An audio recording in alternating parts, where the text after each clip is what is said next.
नमस्कार प्यारे बच्चों, कैसे हैं आप सब। मैं उम्मीद करती हूँ कि आप सब बहुत अच्छे होंगे। मैं कैसी हूँ? मैं भी बहुत अच्छी हूँ। तो चलिए आज फिर हम अपने अध्ययन को जारी रखते हैं। बच्चों, आज हम कक्षा 4 के विषय हिंदी के अंतर्गत पाठ संख्या 10 प्रकरण नन्ही राजकुमारी और चंद्रमा का अध्ययन करेंगे। इस पाठ के लर्निंग आउटकम कुछ इस प्रकार से हैं। छात्र अपनी कल्पना से कहानी का वर्णन करते हैं और लिखते हैं, कहानी के पात्रों के रूप में अभिनय करते हैं और छोटे छोटे संवाद उचित भावभंगिमा से बोलते हैं। चित्रात्मक मुहावरों को समझ और बता सकते हैं। इस पाठ के प्रमुख उद्देश्य हिंदी भाषा की अपेक्षित दक्षताओं का विकास करना, पाठ के माध्यम से चिंतन शक्ति का विकास करना, पठन व लेखन के दौरान विराम चिन्हों, पूर्ण विराम, अल्प विराम, प्रश्नवाचक आदि चिन्हों का उचित प्रयोग करना, संज्ञा, सर्वनाम, क्रिया विशेषण को चिन्हित कर पाना। बच्चों, जैसा कि आपने पाठ के नाम से ही जाना है कि इस पाठ का नाम है नन्ही राजकुमारी और चंद्रमा। इस पाठ को पढ़ने से पूर्व पहले आइए हम चंद्रमा को जान लेते हैं। चंद्रमा आप सभी ने रात में आकाश में चमकते हुए देखा है ना? सभी ने देखा है, मुझे पता है। हाँ, चलिए आइए जाने चंद्रमा को। चंद्रमा चंद्रमा पृथ्वी का इकलौता प्राकृतिक उपग्रह है। यह पृथ्वी से लगभग 3,84,400 किलोमीटर दूर है और यह बहुत छोटा दिखाई देता है। चंद्रमा की परिस्थितियां जीवन के लिए अनुकूल नहीं हैं। यहाँ न पानी है न वायु। इसकी सतह पर पर्वत, मैदान एवं गड्ढे हैं जो चंद्रमा की सतह पर छाया बनाते हैं। पूर्णिमा के दिन चंद्रमा पर इनकी छाया को देखा जा सकता है।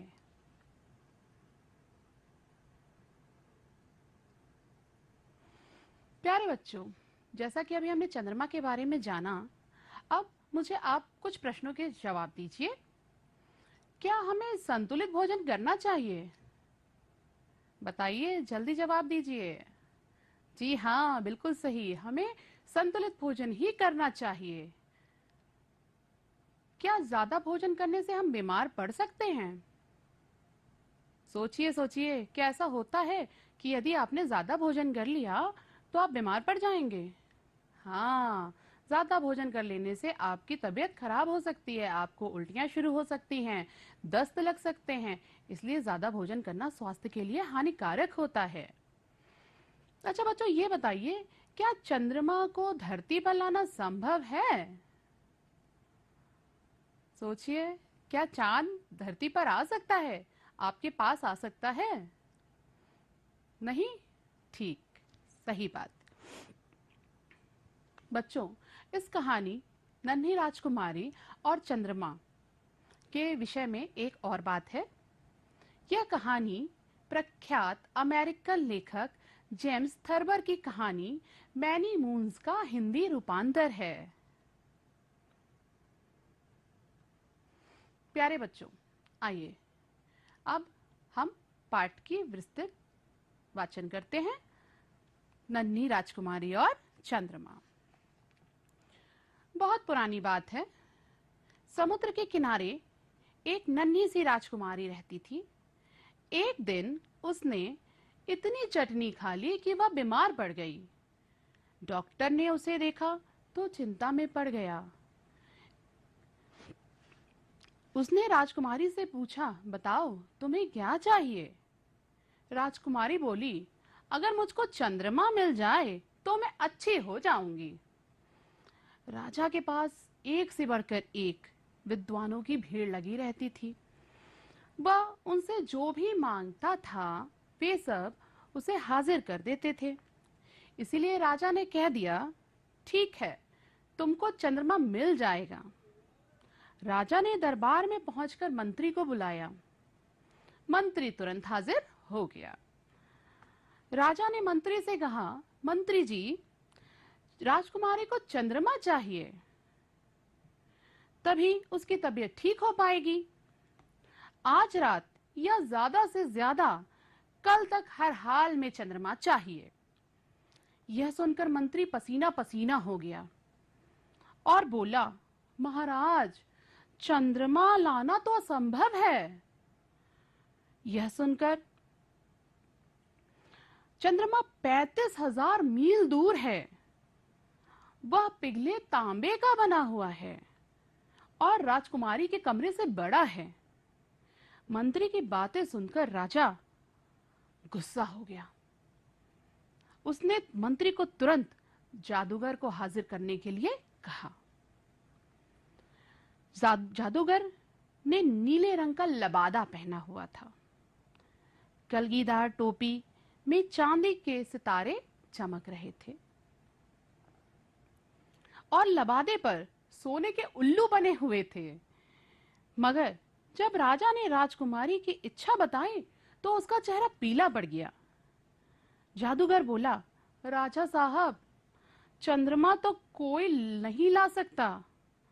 चंद्रमा तो 1,50,000 मील दूर है, हरे पनीर का बना हुआ है और महल से 2 गुना बड़ा है। राजा आग बबूला हो गया। उसने कहा, मुझे तुम्हारी बकवास नहीं सुननी। अगर चंद्रमा नहीं ला सकते तो फौरन यहां से रफा दफा हो जाओ। तब राजा ने अपने राज्य के सबसे बड़े गणितज्ञ को बुलाया। वह गंजा था और उसके दोनों कानों में पेंसिलें लगी थीं। उसके काले चोंगे पे सफेद अंक चमक रहे थे। गणितज्ञ के आते ही राजा ने कहा, देखो, मुझे अपनी बेटी के लिए चंद्रमा चाहिए और तुम्हें इसका जुगाड़ करना है। गणितज्ञ बोला, महाराज, चंद्रमा तो 3 लाख मील दूर है, वह सिक्के की तरह गोल है और चपटा है और आसमान में चिपका है। चंद्रमा को कोई भी पृथ्वी पर नहीं ला सकता। राजा गुस्से से लाल पीला हो गया। अब उसने सबसे ऊब कर विदूषक को बुलाने की लिए घंटी बजाई।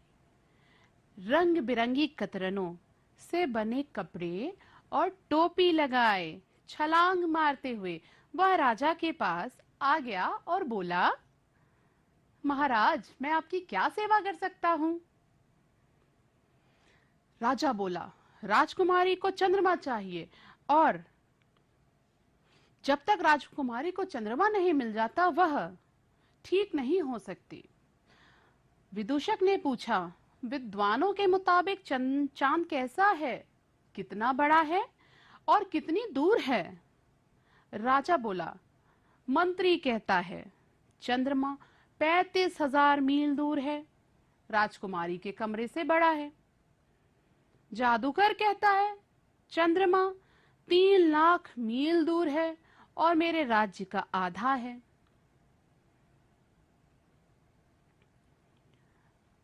विदूषक बोला, जब विद्वान ऐसा कह रहे थे तो सच ही होगा। अब करना यह है कि राजकुमारी से भी पूछें चंद्रमा कितना बड़ा है और कितनी दूर है। यह कहकर विदूषक उछलता कूदता राजकुमारी के कमरे में जा पहुंचा। विदूषक को देखते ही राजकुमारी मुस्कुरा दी और बोली, क्या तुम मेरे लिए चंद्रमा लाए हो? विदूषक बोला, अभी तो नहीं, पर जल्दी ही ले आऊंगा। अच्छा बताओ, चंद्रमा कितना बड़ा है? राजकुमारी बोली, अरे तुमको नहीं पता, चंद्रमा मेरे नाखून से जरा सा छोटा होगा, क्योंकि जब मैं अंगूठा चंद्रमा के सामने करती हूँ तो वह ढक जाता है। विदूषक बोला, और चंद्रमा कितनी दूर होगा? राजकुमारी बोली, मेरी खिड़की के बाहर जो पेड़ है उससे ऊंचा नहीं होगा, क्योंकि वह कभी कभी पेड़ की टहनियों में उलझ जाता है। वह किस धातु का बना होगा? विदूषक ने पूछा। अरे, ये भी कोई पूछने की बात है, चंद्रमा तो सोने का बना है। राजकुमारी बोली, विदूषक बोला, अच्छी बात है।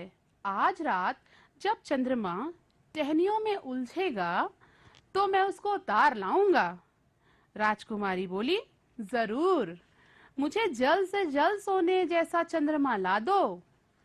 विदूषक महल से सीधा सुनार के पास गया और राजकुमारी के नाखून से जरा सा छोटा सोने का चंद्रमा बनवा लिया।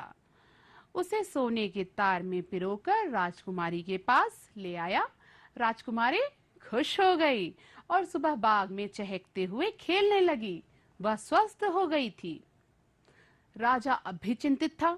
उसे पता था चंद्रमा जब रात को निकलेगा तो बिटिया फिर बीमार होगी। उसने मंत्री को बुलाया और कहा, कुछ ऐसा उपाय करो कि राजकुमारी आज रात चंद्रमा ना देख पाए। बहुत सोच विचार कर मंत्री बोला, राजकुमारी को काला चश्मा पहना दिया जाए तो चंद्रमा दिखेगा ही नहीं। राजा चिड़चिड़ा गया और बोला, अगर राजकुमारी काला चश्मा पहनेगी तो चीजों से टकरा जाएगी, इससे उसे नई बीमारी हो जाएगी। अब जादूगर को बुलाया गया।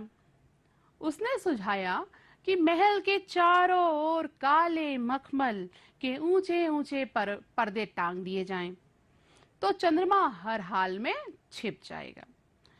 राजा को सुनते ही गुस्सा आ गया। अरे, इससे तो बेटी का दम घुट जाएगा। तब गणितज्ञ को बुलाया गया। उसने भी जोड़ घटाकर बताया कि बगीचे में जमकर रंग बिरंगी आतिशबाजी करवा दी जाए तो इसकी चकाचौंध में चांद छिप जाएगा। राजा को इस बात पर इतना गुस्सा आया कि वह चीखने लगा। आतिशबाजी होगी तो बिटिया सो नहीं पाएगी और इससे तो वह फिर बीमार हो जाएगी। चले जाओ यहां से। इन सब के जाने के बाद विदूषक आया। राजा ने कहा, वह देखो, राजकुमारी की खिड़की पे चंद्रमा चमक रहा है। अब वह देखेगी कि उसके गले में पड़ा चंद्रमा आसमान में चमक रहा है तो उस पर क्या बीतेगी। विदूषक चुपके से संगमरमर की सीढ़ियां चढ़कर राजकुमारी के कमरे में पहुंच गया। राजकुमारी बिस्तर पर लेटी हुई थी, चंद्रमा को देख रही थी। उसके हाथ में चंद्रमा का लॉकेट था।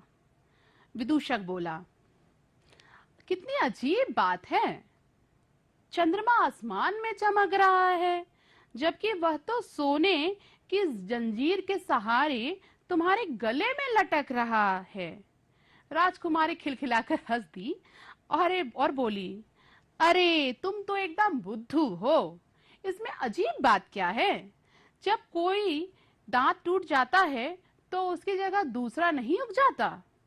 विदूषक बोला, अरे हाँ, जानवर की सींग झड़ जाती है तो वह भी तो फिर से आ जाती है। फिर इतनी सी बात मेरी समझ में क्यों नहीं आई। राजकुमारी बोली, ऐसा दिन रात रोशनी चंद्रमा सबके साथ होता है। विदूषक ने देखा कि धीमे धीमे बुदबुदाते हुए राजकुमारी खुशी खुशी सो गई है और विदूषक मुस्कुराता हुआ कमरे से बाहर आ गया। आइए बच्चों, अब इस पाठ में प्रयुक्त कठिन शब्दों के अर्थ व उनके वाक्य प्रयोग को जानते हैं। पहला शब्द है विदूषक। आपने इस पाठ में विदूषक शब्द को बार बार पढ़ा है। विदूषक का अर्थ होता है अपने हाव भाव से किसी की नकल करके हंसाने वाला व्यक्ति अथवा जोकर। वाक्य प्रयोग, विदूषक की बातें सुनकर लोग लोटपोट हो गए। दूसरा शब्द लबादा। लबादा का अर्थ होता है भारी व लंबा पहनावा। वाक्य प्रयोग, जादूगर ने लबादा पहना हुआ था। असंभव। हमारा तीसरा शब्द है, इसका अर्थ होता है मुश्किल।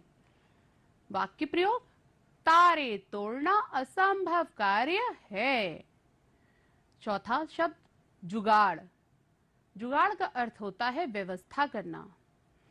वाक्य प्रयोग, परीक्षा जुगाड़ के भरोसे नहीं दी जाती है। आशा करती हूँ कि आप सभी को कठिन शब्दों के अर्थ एवं उनके वाक्य प्रयोग समझ में आ गए होंगे। आइए अब कुछ बातें व्याकरण की करते हैं। व्याकरण के अंतर्गत हम मुहावरे और उनके अर्थ जानेंगे। पहला मुहावरा है आग बबूला होना। अर्थ अत्यधिक गुस्सा होना, होश उड़ना, घबरा जाना। श्री गणेश करना, किसी कार्य को प्रारंभ करना। 9 2 11 होना, कहते हैं ना 9 2 11 हो जाओ, अर्थात भाग जाओ। गले का हार होना, गले का हार होना अर्थात बहुत प्यारा होना, वह वस्तु जो हमें बहुत ज्यादा प्रिय है। गाल बजाना, गाल बजाना अर्थात बीन हाँकना।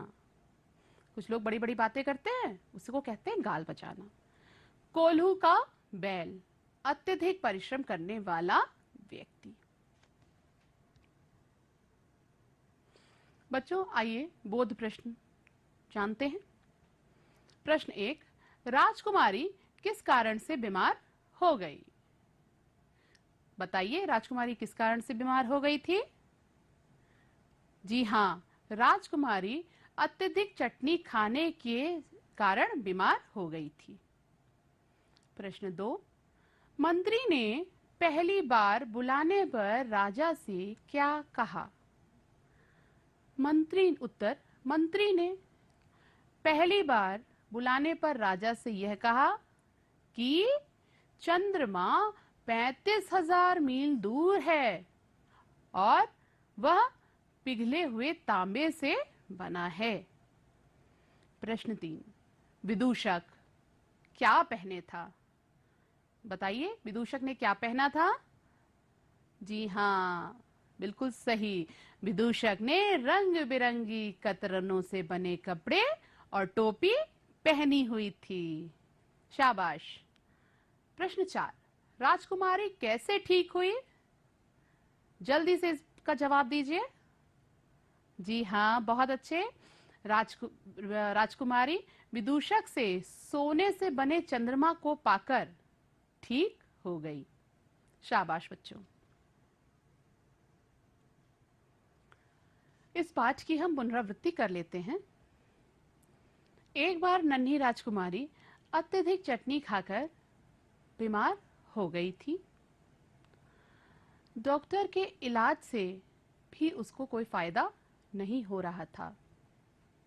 तब राजा ने राजकुमारी से पूछा कि तुम्हें क्या चाहिए, क्या लेकर तुम ठीक हो पाओगी? तो राजकुमारी बोली, मुझे चंद्रमा चाहिए और उसको लेकर ही मैं ठीक हो पाऊंगी। मंत्री ने राजा से कहा कि चंद्रमा लाना असंभव है क्योंकि वो बहुत बड़ा है, पिघले हुए तांबे से बना है, 35,000 मील दूर है। राजा ने जादूगर को बुलाया। जादूगर ने भी ऐसे ही कहा कि चंद्रमा हरे पनीर से बना है, बहुत मीलों मील दूर है। गणितज्ञ ने भी कुछ इसी प्रकार का उत्तर दिया और सभी ने अपनी असमर्थता जाहिर कर दी कि वे चंद्रमा को धरती पर राजकुमारी के लिए नहीं ला सकते।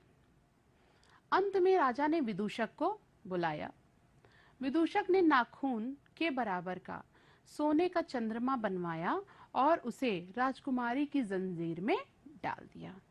चंद्रमा जैसे ही राजकुमारी को मिला, राजकुमारी के स्वास्थ्य में सुधार होना शुरू हो गया और वह पूर्णतया ठीक हो गई। मगर जैसे ही रात होने लगी, राजा पुनः चिंता में आ गए कि हमारी राजकुमारी जैसे ही चंद्रमा को आकाश में देखेगी वह फिर से बीमार पड़ जाएगी। राजा ने मंत्री, गणितज्ञ, जादूगर सबसे राय ली। सबने राजा को तरह तरह की राय दी कि किसी ने कहा कि आप महल के चारों ओर काले पर्दे लगवा दीजिए, किसी ने कहा रंगीन आतिशबाजियां कीजिए, जो कि राजा को बिल्कुल पसंद नहीं आया और राजा को लगा इससे तो राजकुमारी की तबीयत फिर से बिगड़ जाएगी। फिर से विदूषक को बुलाया गया। विदूषक ने अपनी समझदारी से राजकुमारी से बातें करी और राजकुमारी को बातों ही बातों में समझा दिया कि कई सारी चीजें पुनः आ जाती हैं। इसलिए यह सुनकर राजकुमारी बहुत खुश हो गई और विदूषक ने अपनी सूझबूझ से राजा की यह समस्या भी ठीक कर दी। प्यारे बच्चों, जैसा कि आप जानते हैं कि इस वक्त कोरोना महामारी भी फैली हुई है, डेंगू महामारी भी फैली हुई है, मलेरिया अलग फैला हुआ है। आइए हम इन बीमारियों के बारे में जानते हैं और विस्तार से चर्चा करते हैं कि ये बीमारियां किस तरीके से होती हैं, इनके लक्षण क्या होते हैं, इनके कारण क्या होते हैं और इनसे बचाव हम किस प्रकार से कर सकते हैं। पहली बीमारी है मलेरिया, जिसमें क्या होता है? सर्दी लगती है, कपकपी आती है, बेचैनी होती है। इस बीमारी का कारण क्या है? इस बीमारी का कारण गंदे पानी में पनपने वाले मच्छर मादा एनोफिलीज के काटने के कारण यह बीमारी होती है। किस मच्छर के काटने से हमें मलेरिया हो जाता है? मादा एनोफिलीज के काटने के कारण हमें मलेरिया हो जाता है। क्या क्या सावधानियां रखनी चाहिए? अपने आसपास पानी का जमाव ना होने दें, कूलर की नियमित साफ सफाई करें और उसमें पानी इकट्ठा ज्यादा ना होने दें, ज्यादा से ज्यादा तरल पदार्थों का सेवन करें, जैसे आप सूप पी सकते हैं, गर्म पानी पीजिए। समय समय पर खून की जांच भी करवानी चाहिए। लक्षण होने पर तुरंत डॉक्टर से मिलें। डॉक्टर द्वारा बताए गए समय तक दवाइयों का सेवन करें। हमारी दूसरी बीमारी है डेंगू। डेंगू भी आजकल बहुत ज्यादा फैल रहा है। इसके लक्षण कुछ इस प्रकार से हैं। तेज सिर दर्द होता है, मांसपेशियों व जोड़ों में दर्द होता है, बुखार आ जाता है। बुखार के दौरान खून में पाया जाने वाला प्लेटलेट भी धीरे धीरे कम होने लगता है और न्यूनता पर पहुंचने लगता है। डेंगू हमें किस मच्छर के काटने के कारण होता है? डेंगू हमें मादा एडीज मच्छर के काटने के कारण होता है और यह मच्छर साफ पानी में ही पनपता है। इससे बचने के लिए भी हमें वही सावधानियां अपनानी है जो हम मलेरिया की बीमारी से बचने के लिए अपनाते हैं। अपने आस पड़ोस में पानी का जमाव नहीं होने देना है, कूलर की नियमित सफाई करनी है, कूलर में पानी इकट्ठा 2 दिन से ज्यादा नहीं रखना है, ज्यादा से ज्यादा तरल पदार्थों का सेवन करना है, घी तेल का प्रयोग कम करना है, खून की जांच कराएं। लक्षण होने पर तुरंत डॉक्टर से मिलें। डॉक्टर द्वारा बताए गए समय तक दवाइयों का सेवन करें। इसी प्रकार तीसरी बीमारी जो कि इस दौर में भी बहुत ज्यादा प्रचलित हो रखी है, बहुत ज्यादा लोगों को परेशान भी कर रही है, वो है चिकनगुनिया। चिकनगुनिया में कौन कौन से लक्षण दिखाई देते हैं? चिकनगुनिया में तेज बुखार, जोड़ों में दर्द, शरीर पर चकत्ते पड़ना और उल्टी, ये चिकनगुनिया के लक्षण होते हैं। चिकनगुनिया एक वायरस जनित संक्रामक बीमारी है। वायरस जनित संक्रामक बीमारी जो कि मादा एडीज मच्छर के काटने के कारण ही उत्पन्न होती है। इसकी सावधानियां भी कुछ इस प्रकार से हैं। अपने आस पड़ोस आप पानी जमा ना होने दें, कूलर की नियमित सफाई करें, ज्यादा से ज्यादा तरल पदार्थों का सेवन करें, खून की जांच कराएं, लक्षण होने पर डॉक्टर से मिलें।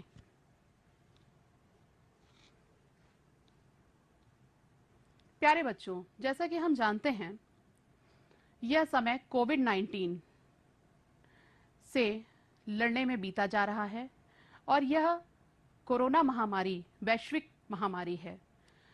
कोरोना महामारी से पूरा देश परेशान है और इससे बचने के लिए लगातार प्रयास जारी है। अगर कोरोना से बचना है तो हमें कुछ बातों का ध्यान रखना बेहद जरूरी है। आइए जानते हैं कुछ उपाय। कोरोना से बचाव के लिए सामाजिक दूरी रखना बहुत जरूरी है। आप सभी एक दूसरे से 2 गज की दूरी बनाकर रखें। हाथों को बार बार धोएं और सफाई का पूरा ख्याल रखें। छींकते और खांसते समय अपने नाक व मुंह पर रुमाल या टिश्यू का प्रयोग करें। अपने इम्यून सिस्टम को मजबूत बनाएं। पौष्टिक आहार व योग को अपनी दिनचर्या में शामिल करें। दिन भर में कम से कम एक बार हल्दी वाले दूध का सेवन अवश्य करें। गुनगुने पानी पीने की आदत डालें। इन उपायों को अपनाकर हम कोरोना महामारी से लड़ सकते हैं और इस पे जीत भी पा सकते हैं। आइए अभ्यास कार्य करते हैं। निम्न बीमारियों को तुम किन लक्षणों से पहचानोगे? जैसा कि हम पूर्व में चर्चा कर चुके हैं, बुखार बीमारी, बुखार लक्षण। बुखार में हमें क्या होता है कि हमारा तापमान काफी उच्च हो चुका होता है। जुकाम में हमें छींकें आती हैं और हमारी नाक से कफ, हमारे गले से कफ निकलता है। पीलिया, पीलिया में हमारी आंखों और नाखूनों में पीलापन आ जाता है। यहाँ पे आपकी आंखों के नीचे पीलापन दिखाई देने लगता है।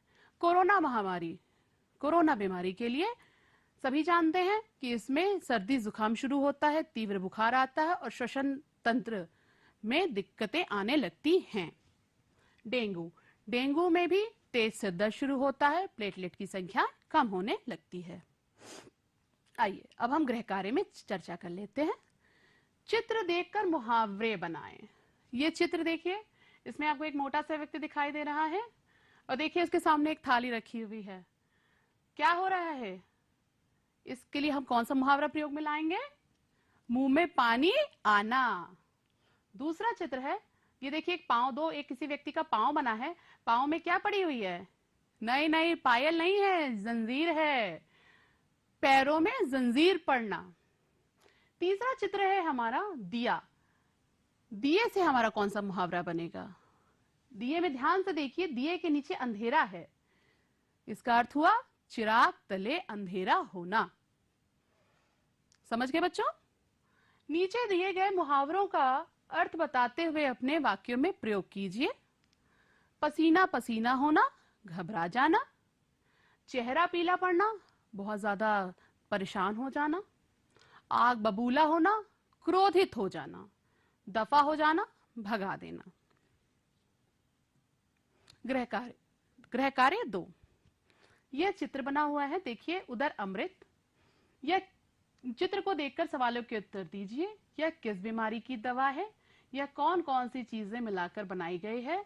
इस दवा के बनने की तारीख और वर्ष क्या है? कितने समय बाद यह दवा उपयोग करने लायक नहीं रहेगी? इसका मूल्य कितना है? इसके रख रखाव हेतु क्या सावधानी लिखी गई है? इस दवाई के डिब्बे को ध्यान से देखना है और आपको यह कार्य अपनी कॉपी में करके लाना है। मैं उम्मीद करती हूँ प्यारे बच्चों कि आप सभी को नन्ही राजकुमारी और चंद्रमा पाठ से बहुत कुछ सीखने को मिला होगा।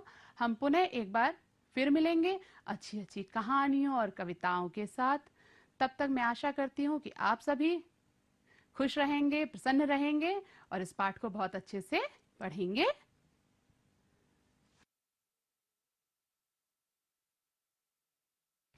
Hello everyone, how are you all? कैसे हो सब?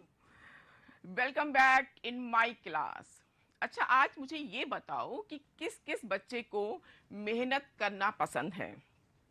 मुझे पता है सभी बच्चों को, मेरे क्लास के सारे बच्चे बहुत मेहनती यानी हार्ड वर्किंग हैं। लेकिन ये मेहनत आप किसके लिए करते हैं? अपने लिए, अपनी फैमिली के लिए। लेकिन हमारे आसपास ऐसे बहुत से मेहनती लोग हैं, हार्ड वर्किंग लोग हैं। अगर वो लोग नहीं होते तो वो हमारी लाइफ को आसान बनाने के लिए बहुत सारा कार्य करते हैं। अगर ये लोग नहीं होते तो हमारी लाइफ को हमें सरवाइव करना बहुत मुश्किल होता। और इन्हें हमने कोविड-19 के इस दौर में कोरोना वॉरियर्स के रूप में भी देखा है, कोरोना योद्धा के रूप में भी देखा है। अब मुझे बताइए कि आपने इन हार्ड वर्किंग पीपल को कहाँ देखा है? Where you have seen these hard